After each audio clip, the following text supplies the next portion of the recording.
Immerse yourself in the profound insights offered by Father Chuck Belmonte as he delves into daily reflections on various gospel passages from the Bible. Is everything that comes to an end in my life a defeat?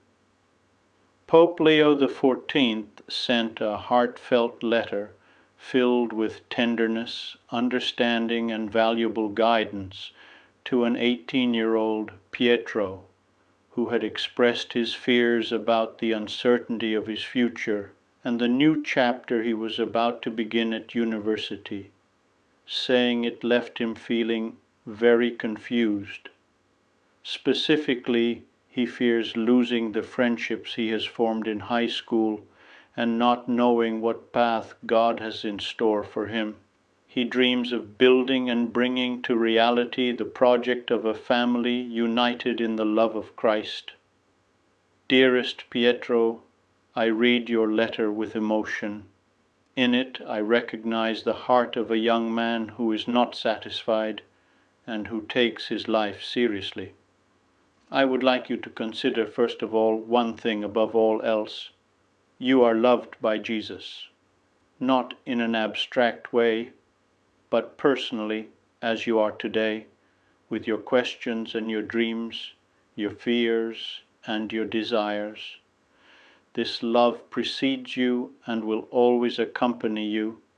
It does not depend on the choices you make or the paths you take. Jesus knows well the experience of friendship. He called his disciples friends, shared the bread and the journey with them, and was a friend of Lazarus, Martha, and Mary. Jesus lived true and authentic bonds to the point of experiencing the pain of detachment and betrayal. For this reason, Jesus would be the first to understand your fear of losing the friendships you've made in these years.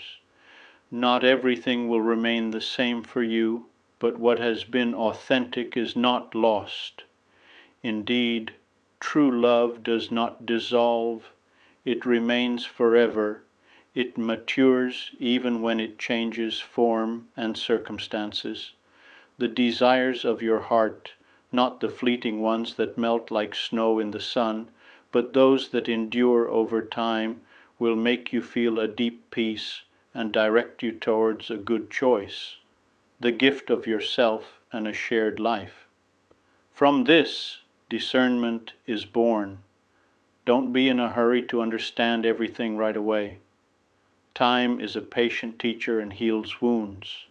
Daily prayer, even simple and sparse in words, listening to the Word of God, the celebration of the sacraments, and the advice of wise people will help you to recognize which bonds to preserve and make grow, and which ones, without judgment, to cut off. Not everything that ends is a defeat. Sometimes it is just a necessary step toward growth. Your dream of a family founded in the love of Christ is also a precious gift for the Church. Nurture it with confidence. The Lord does not disappoint the desires that He Himself has kindled in your heart.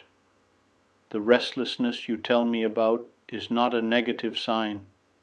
It is often where God works deeply. It is like the land that the farmer has tilled and is ready to receive a new seed.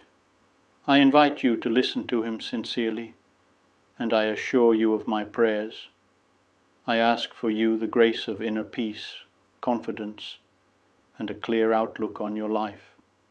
I entrust you to Mary, who, as a young woman, learned to trust despite having kept in her heart questions greater than herself.